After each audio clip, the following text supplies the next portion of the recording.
Mummy हौ birthday भनेको के अरे?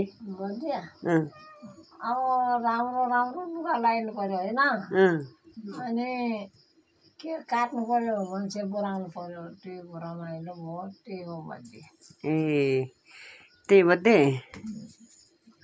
ए अनि अरू के गर्नुपर्छ पर्दैन?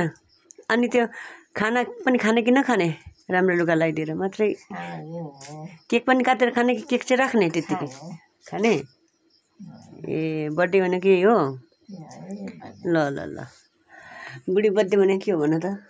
बर्थडे भनेको मान्छेको जन्म उत्सव जन्मेको दिनको अवसरलाई पारेर अनि खुसियाली मनाउने दिन भनेपछि परिभाषा नै धेरै गाइजहरू धेरै पढेको श्रीमती पनि बिहा गर्नुहुन्न। बर्थडे भनेको जन्मदिन भन्नुपर्ने धेरै कुरा भने के गर्नु अनि इङ्ग्लिसमा बर्थडे नेपालीमा जन्मदिन जन्म उत्सव हो नि त ल मेरो बुढी र मम्मीले भनेको कुराहरू अब फेसबुकमा जाँदैछ है त साथीहरू। ल इट्स ओके चारो पकाउँदैछु। अब लिम्बुनी तिरै ढल्किने भन्थ्यो सुँगुरको मासु पल्किने भन्थ्यो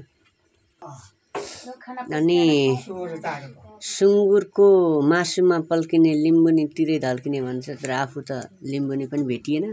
एउटा भेटेको लिम्बुनीले पनि खै के भन्यो भने बुझ्नै सकेन उसको भाषाबाट। ए